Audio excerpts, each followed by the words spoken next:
Hello there, my very good friends. Before I dive into today's wrestling news, this is going to be very spoiler heavy for AEW Double or Nothing. If you've not seen that show yet, you might want to put this one on pause until you have.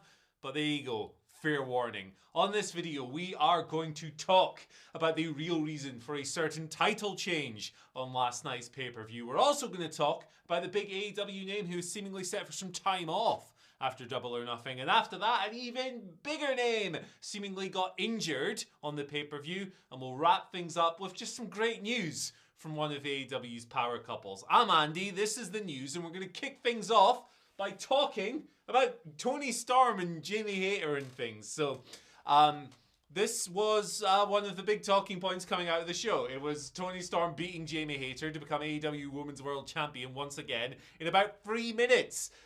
Jamie kind of got a bit squished here, a little bit squashed. It wasn't a full-on like one-sided shellacking or whatever. It wasn't a burial or anything like that. The story reason and the real reason, they're the same thing for this short defeat. Obviously, the Outcasts have been targeting Jamie's injured arm. That was the story of the match. Hayter was jumped on the ramp when she was coming down to the ring by the Outcast. That meant she never really stood much of a chance. That and the injury. She couldn't get anything going in the match was the story. And in the end, she succumbed to Toni Storm, in about 3 minutes. Interferences, exposed turnbuckles, referee stuff, just shenanigans across the board. But it was a pretty controversial decision because Jamie's really popular. She's had a pretty good title reign. And people are like, hey, what happened here? Well, she's injured. That's what happened there. Fightful Select coming through with a few notes on this afterwards, noting that Jamie's injury is legit, and there were concerns she wouldn't actually be able to compete at Double or Nothing. As a result, AEW set this up as this kind of match a while ago, several days ago, in fact, when it was clear that Hayter wouldn't be able to wrestle a full-on match with Toni Storm. She's expected, however, to remain in a top-level push whenever she comes to the ring. So, returns to the ring, sorry. So, personally, bummer for me. This was the match I was most looking forward to on the card. Thought it could have been absolutely sick. But what are you going to do when someone's injured? There's absolutely nothing aside from stripping them of the title and going down that route. But we've already been down that route in this division, obviously last year when Thunder Rosa unfortunately got hurt. So maybe this is a better option. Also, it fits the Outcasts playbook of just winning by being cheating scumbags and all of that stuff. Also, it sets Jamie up a bit down the road. She can do the whole redemption arc, say, hey, you took advantage of me when I was injured, you dastardly heels. I'm coming back to win the belt. If she's healthy by All In, that'd be a great place to do it. In home soil. Sensational stuff across the board. But total bummer way for the title reign to come to an end. But when people are injured, what you got to do? You got to improvise, and that's what happens. We're going to move on now to the top star set for some time off after AEW Double or Nothing. Bit of a spoiler there. There's Kris Statlander. She came back and she's the TBS champion. What? Things occurred on this show. But if you're wondering about Jade Cargill, what she's doing next after losing to Statlander, she's taking some time off, it seems. Fightful Select again coming through with the scoop, noting that this has been planned for a while actually. Statlander coming back and taking the belt from Jade. Jade will be taking time off soon, if not immediately, and when she comes back, she'll have a personality shift. Maybe a new character, something like that. Statlander, who's been injured for freaking ages, has been back on the road recently, training in the ring, all of that good stuff. And she beat Jade in like a quick flash match last night. Jade had just beaten Taya Valkyrie in her 60th win, 60-0. Mark Sterling got on the mic and just signed the death warrant of this title reign by going, there's no one left. We'll face anyone at any time, any place, but there's no one left.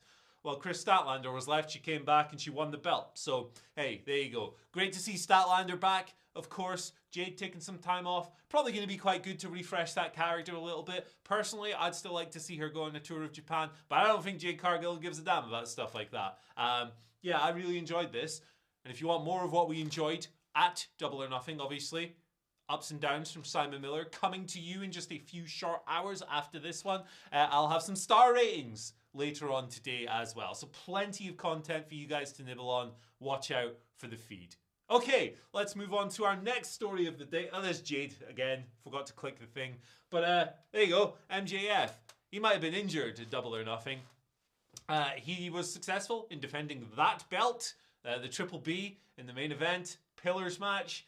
Darby Allin, Sammy Guevara, Jack Perry, you know the drill. Great match, more on that later. But yeah, MJF seems to have hurt his forearm when he and Darby Allin did like a top rope powerbomb spot.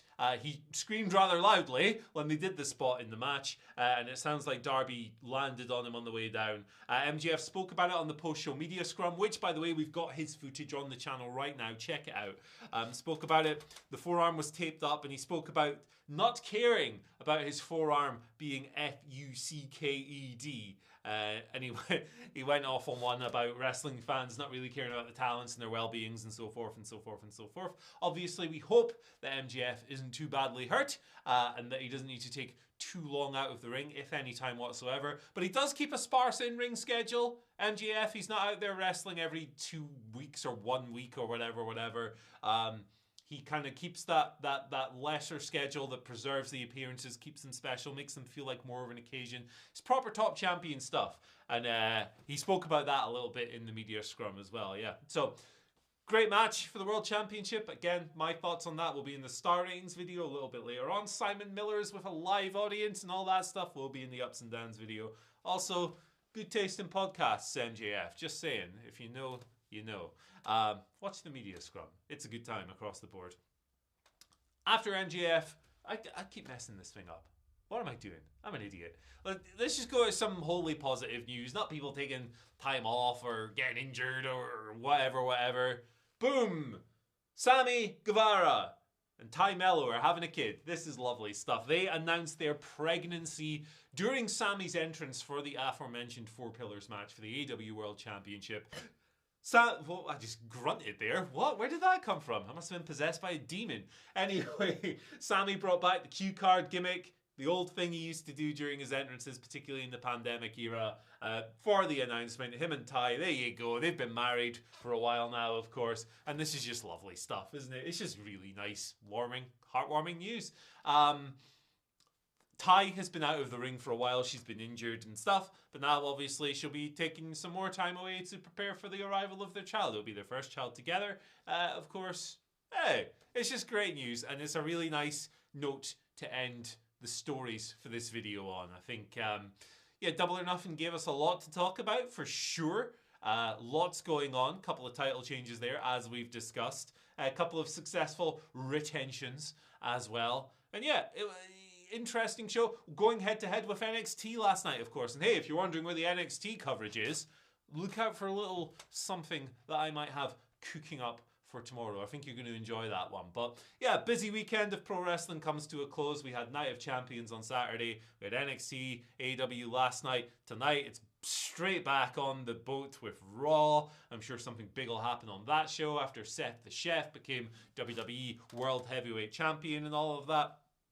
Keep it coming, baby. Keep it coming. I'm sure Phil Brooks will be up to some kind of chaos later in the week. You can always rely on that guy to be an absolute scamp. But hey, we'll be here every step of the way, and we've got a bunch of cool stuff coming over the next few days, especially today. I mean, today is going to be absolute mayhem, guys. Just strap in. Glue yourselves to YouTube because we've got you covered. Anyway, thank you so much for joining me for another of these solo news videos.